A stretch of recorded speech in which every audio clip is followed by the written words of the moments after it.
چند سال پہلے کراچی میں بڑے حالات خراب تھے اور غیرتی مفتیوں نے فتوے لکھے کہ اعتکاف توڑ دے، لوگ اپنے اپنے گھر چلے جائیں، شرم تم کو مگر نہیں آتی۔ ایسے ایسے لوگ بھی فتوے لکھتے ہیں۔ خیر بہرحال حالات بہت خراب تھے، مار دھاڑ، قتل و غارت گری، مسجدوں پر حملے، نمازی اور معتکفین مارے جا رہے تھے۔ تو ہم نمازی عید یہ سامنے میدان میں پڑھتے ہیں، یہ محلے کے بزرگ نمازی جمع ہو گئے، دو چار میرے پاس آئے اور مجھے کہا، کچھ نوجوان بھی جو ہمارے احباب ہیں، مخلصین ہیں، انہوں نے کہا ہم ایک بات کہنے آئے ہیں اور ہمیں یقین ہے کہ وہ مانی نہیں جائے گی، ہم اپنا فرض پورا کریں۔ میں نے کہا میری پوری کوشش ہوگی کہ میں اس کی اطاعت کروں اگر میرے تحمل میں اور برداشت میں ہو۔ کہا اس علاقے میں قیمتی انسان آپ ہیں، اور ہو یا نہ ہو مگر آپ کا وجود بہت مغتنم ہے اور بہت ضروری ہے۔ یہ عید کی نماز آ رہی ہے، اگر صرف اس دفعہ آپ عید مسجد میں پڑھ لیں تو ہمیں بہت آرام ہوگا۔ میں نے ان کو کہا کہ میں 3 باتیں عرض کرتا ہوں۔ پہلی بات یہ کہ میں آپ کا شکر گزار ہوں کہ آپ نے اخلاص کے ساتھ، احسان کے ساتھ اپنی بزرگی کا مظاہرہ کرتے ہوئے ایک بہترین قسم کا مشورہ دیا ہے، اور دوسری بات یہ کہ میں بڑی معذرت کے ساتھ اس مشورے کے قبول کرنے سے معذور ہوں۔ تیسری بات یہ کہ علم اور عالم کہتے اس کو ہے کہ اگرچہ بت ہے جماعت کے آستینوں میں، مجھے ہے حکم ازاں لا الہ الا اللہ۔ جو مخلوق کے خوف سے میدان میں نہ نکلے وہ منبر مسجد پر بیٹھ کر کون سی تقریر کرے گا؟ کون سی تقریر کرے گا؟ میں نے کہا آپ دعا کریں، انشاءاللہ خیر ہو۔ یقیناً وہ سال اور وہ وقت تکلیف کا تھا، اور یہ اللہ کا احسان ہے۔ حسبن نسبن، غیرت اور شجاعت علم کی شان ہے۔ کراچی کے پولیس افسر نے مجھے فون کیا، کتنی پولیس بھیجے؟ نوجوان جو ساتھ اعتکاف میں بیٹھتے انہوں نے مجھے پہلے کہا تھا کہ پولیس کو روکو، ہم پورا علاقہ کور کریں گے، اور ایسا کہ انشاءاللہ سائیکل چلنے نہیں دیں گے، صرف مولانا یاسین کی سائیکل کو پرمٹ عام ملے گی، اور مشرق اور مغرب کے سائیکل کا پہیہ چلنے نہیں دیں گے اس روڈوں پہ، جس دوران آپ خطبہ دیں گے اور نماز ہوگی اور دعا ہوگی، لیکن پولیس سے ہمیں دور رکھو، کیونکہ ہم ہر طرح کا ہتھیار لائیں گے، اور یہ پھر ہمیں نظروں میں رکھتے ہیں، بعد میں احتساب کرتے ہیں کہ یہ کہاں سے آیا ہے۔ میں نے انہیں معذرت کی، میں نے کہا علاقے کے نمازیوں نے ذمہ لیا ہے اور میں شکر گزار ہوں، آپ کسی کو نہ بھیجیں۔ یہ واقعات اللہ اس لیے سناتا ہے تاکہ امت میں ایمان و غیرت آئے، اور امت سہارا خلق چھوڑ کر سہارا خالق کے توکل پر بیٹھے۔ وہ سہارا ہے جو ہمیشہ رہے گا۔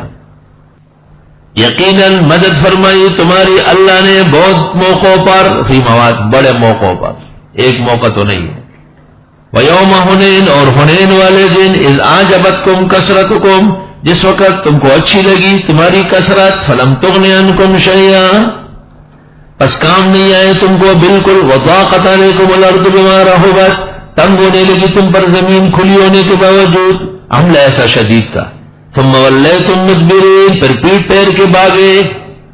حضرت صلی اللہ علیہ وسلم کا گھوڑے کا اونٹنی کا لگام جو ہے وہ حارث ابن عبد المطلب پکڑا ہوا تھا، اور آپ پڑھتے تھے، آپ نیچے اترے، ایسے موقع پہ لوگ اوپر بیٹھ کے بھاگے، آپ نیچے اترے، آپ نے کہا انا النبی لا کذب انا ابن عبد المطلب، فلم تغن عنکم شیئا، کچھ کام نہیں آئے تم کو، فضاقت علیکم الارض بما رحبت ثم ولیتم مدبرین، ثم انزل اللہ سکینته علی رسولہ وعلی المؤمنین، پھر اتارا اللہ نے اطمینان پیغمبر پر اور مسلمانوں پر، یعنی پیغمبر کے ذریعے مسلمانوں کے دل مطمئن ہوئے۔ وَأَنزَلَ جُنُودًا لَّمْ تَرَوْهَا، اور اتارے لشکر کے لشکر جو تم نہیں دیکھ رہے تھے۔ او میرے محبوب محمد الرسول اللہ میدان میں تن و تنہا ہے، فرشتوں سے کہا اترو نیچے جلدی، ساری مدد بحال کر لو۔ جب صحابہ سے صرف اتنی غلطی ہوئی کہ انہوں نے کہا آج کثرت کی وجہ سے کوئی ہم سے جیت نہیں سکے گا، لن نغلب اليوم من قلت کے الفاظ آئے، آج ہم قلت سے اللہ کو پسند نہیں آئی یہ بات. تو غور کر لو کہ عراق کے مسلمانوں، افغانستان کے مسلمانوں خود ہمارے لیے کس قدر ابتلا کا مقام، کس قدر ابتلا کا مقام. یقیناً غلطیاں ہوتی ہیں، اور اتارے اللہ نے لشکر جو تم دیکھ نہیں رہے تھے. وعذب الذین کفروا، اور سزا دی اللہ نے کافروں کو، دوبارہ مسلمانوں کو نوبت دی.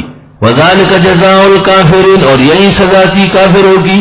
ثم یتوب اللہ من بعد ذلک علی من یشاء، پھر توبہ قبول کی اللہ نے اس کے بعد جن کا چاہا. واللہ غفور رحیم، اللہ غفور رحیم ہے. یا ایھا الذین آمنوا، اے ایمان والو، انما المشرکون نجس، بے شک مشرک لوگ بڑے گندے ہیں. گندے دشمنان دیوبند. اے ایمان والو، بے شک یہ مشرک لوگ بالکل نجس ہیں. ان کا عقیدہ غیر اللہ سے ماننے کا گندا، ان کا عمل سنت کے خلاف بدعت کا گندا، ان کا کھانا غیر اللہ کے نام پر نجس. ہر ادا ان کی دیکھو گند ٹپک دی ہے، گند در گند. دشمنان دیوبند گند در گند، سڑے ہوئے بدبودار. سامنے گیٹ پر لکھوایا مسلک دیوبند، سامنے محلے کے بعض بزرگ نمازی محسن و مخلص آپس میں کہتے تھے یار یہ نہ ہوتا تو کم از کم وہ بھی آ جاتے، حضرت کے پیچھے نماز پڑھ لیتے، نماز سن لیتے، شاید ٹھیک ہو جاتے. اب وہ اس کو دیکھ کے سیدھے چلے جاتے. میں نے سنا 2-3 دن جب گزرے تو میں نے عصر کے بعد دعا سے پہلے کہا کہ فتاوی بزازیہ میں لکھا ہے کہ کافر جب صف میں آ جائے تو ایسا سمجھو جسے خنزیر و کتا آ کے کھڑا ہوا ہے. تو یہ ایک طریقہ ہے مشرکین کو روکنے کا. یہ الفاظ میں نے مجبوراً لکھے ہیں تاکہ وہ آ کر ہماری نماز نہ خراب کرے. اس لیے ان کو یہاں نماز پڑھنے کی حاجت نہیں ہے، کوئی ضرورت اگر نہیں. انما المشرکون نجس، بس قرآن سنو ذرا سیکھو قرآن. تم ہی باہر جا کے کہتے ہو ہاں وہ ایسے کہتے اور ہم ایسے کہتے بہت اچھے ہیں وہ یا کل کے کچے، اور قرآن کو مٹی ڈالنے والے بے شرم.